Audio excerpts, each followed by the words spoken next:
Hey there, welcome back guys. In this video we're going to show you how to use the multicolor calibration tool. That's right, so you have a dual color filament and you want one side to be blue or one side to be green. I'll just show you guys. As you can see here, check it out. See the face of the dummy 13? So his face is blue, but that side's green and that side's green.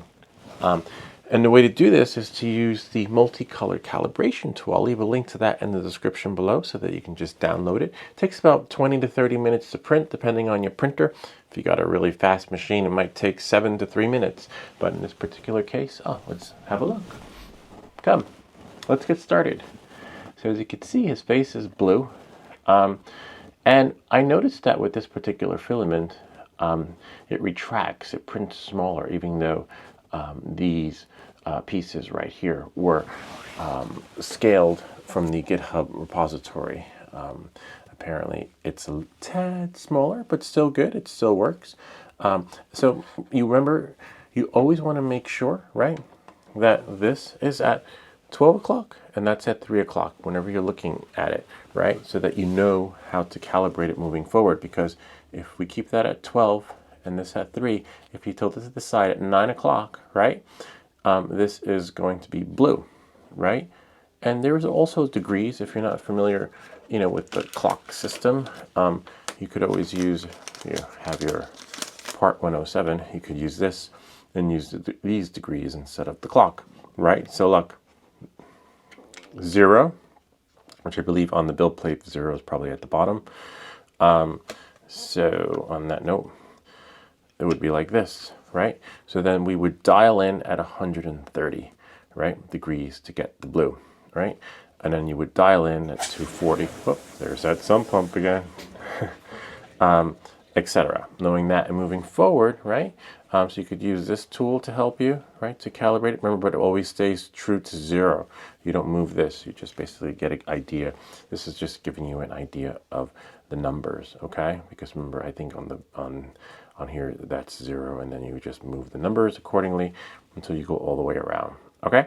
So for example, like this here, see we got blue. So if his head lands on the build plate like that, we know that we're going to have to spin his head all the way around like that so that the face prints in blue, as you can see. See that? Now if I wanted his face to be green, I would spin this front part of the face the other way around so that instead of this printing blue, it would print in green. See that right there?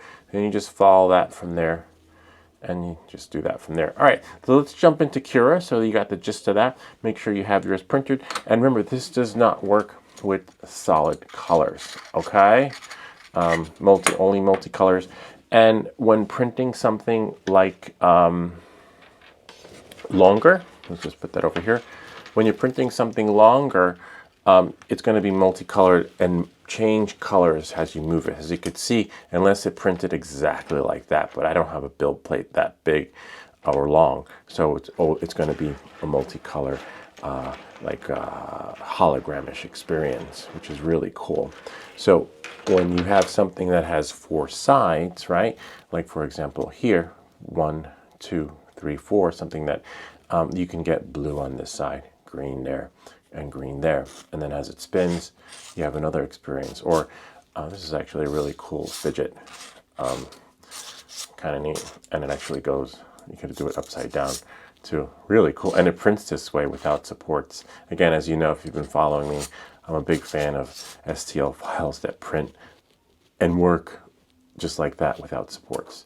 But let's say this little guy here, if I wanted his face to be blue, remember, I would angle it, right, so that he prints that way. So his face would be blue, his whole body, his whole front would be blue if that was that way, and his back would be green, okay?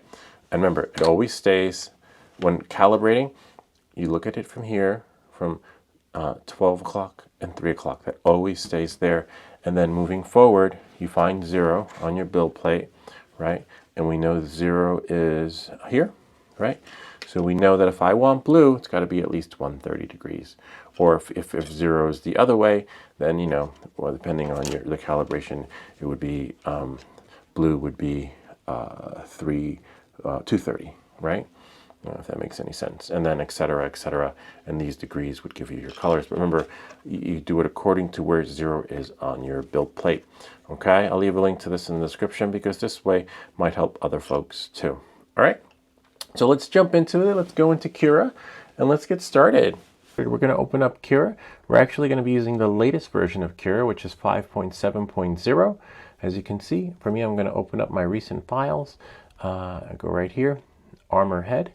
As you can see, by default, right, it prints at 6 o'clock, the face. So in this particular case, we're going to have to change it. And so remember, always keep this at 12 and 3, and we know that the face is going to print like that. So what we're going to do is we have to move the face into between the 9 and 11 o'clock. So it's like that. See that? And then we should get, see right here, look, I'll just show you guys. So we move the face, so it's like that, and that's how we'll get the blue. So by default, the face is facing. So whichever way your object is facing, you know you use the dial to help you spin it in that direction. So in this particular angle, we have between 9 p.m. and 12 p.m. And if that doesn't work for you, you could use this thing right here, like I showed you earlier. So we know how many degrees it is. We know 0 is at the bottom on Cura, right? So we'll just find 0 here. And now we know it has to be between 100 and 170, between there. We know it can't be in the 80 zone. It could be in the 80. Yeah, it could still be in the 80, but it won't get that dark. See? Right? See that? So you could also use this to help you to get to the degrees. If you're into the degrees, then you're not good at telling time. So knowing that and moving forward, we go here and we'll go to rotate, right? And then we're going to do a top view so that you guys can see, and we're going to zoom in.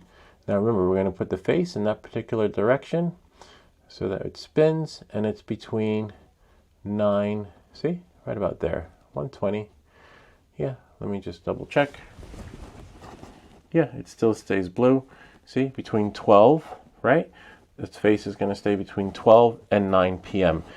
We could go a little bit more, right? Because it looks like the top is going to get a little bit of green. See right there?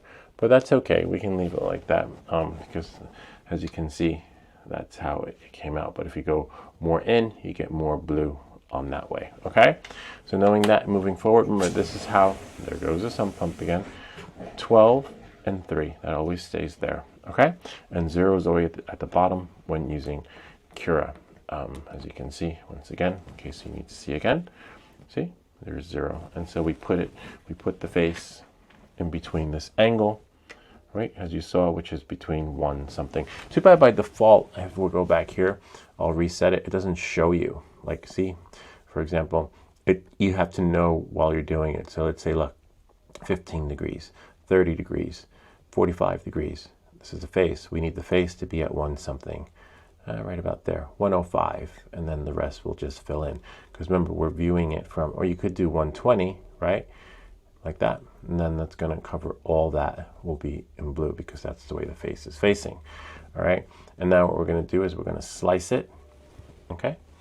At 14 minutes to print. And then we'll go here. Dummy 13. Blue face. Okay. And we'll save it to our desktop. And that should have saved. Just make sure it's there. Whoops. Make sure it's there. Nope. No. Welcome back to everything that glitches. And there it is right here. See, now we're just going to send this to the printer and see how it prints. And I'll see you guys on the next half.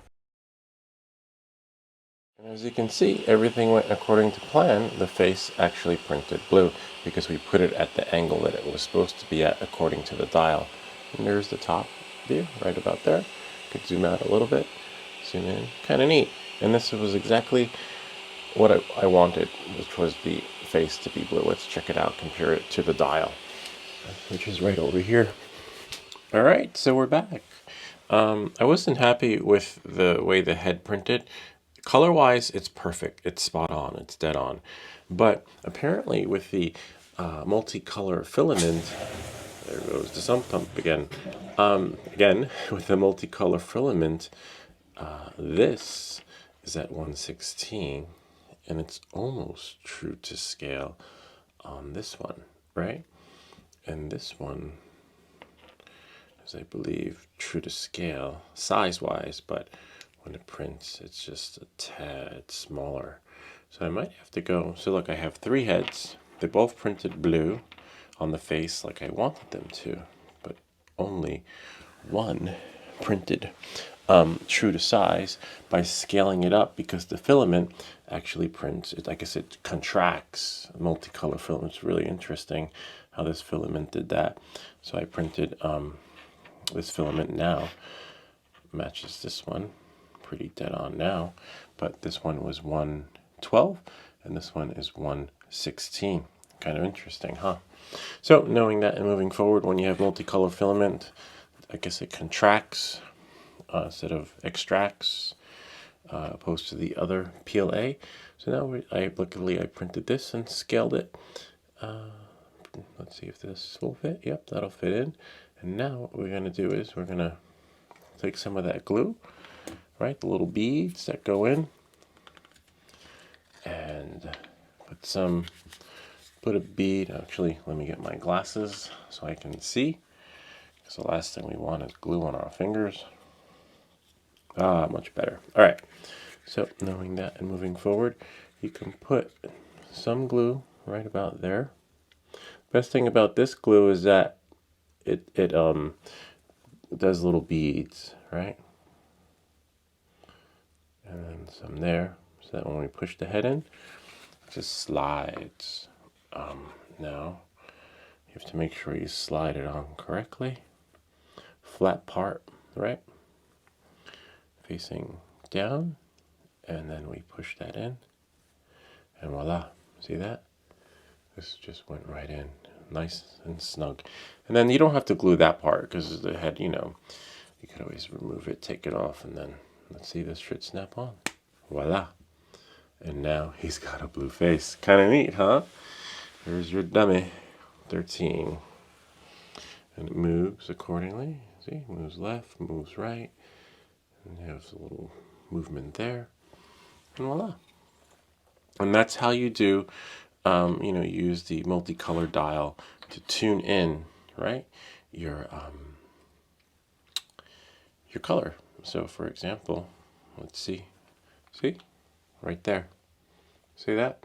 And you just turn it according to the dial, right? So you would just spin it. Now this stays always stationary, so basically the head would spin. So that side, see, whoops, we'll just leave it here. This always stays at 12 o'clock, like that. Actually, let's use this head. Make it easier for you guys so you can understand it better, okay? So as you can see, right, that matches that, right? And then if we push this in like that, this will match this. And that's how you would turn, accordingly, your art inside of Cura, right? Kind of neat, huh?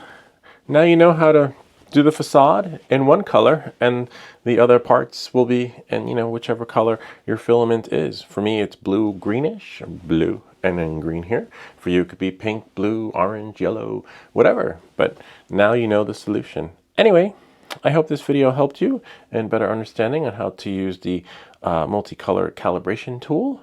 If you have any comments or questions, feel free to leave them down below, or ideas for other videos. Remember to like and subscribe, and I'll see you all next time.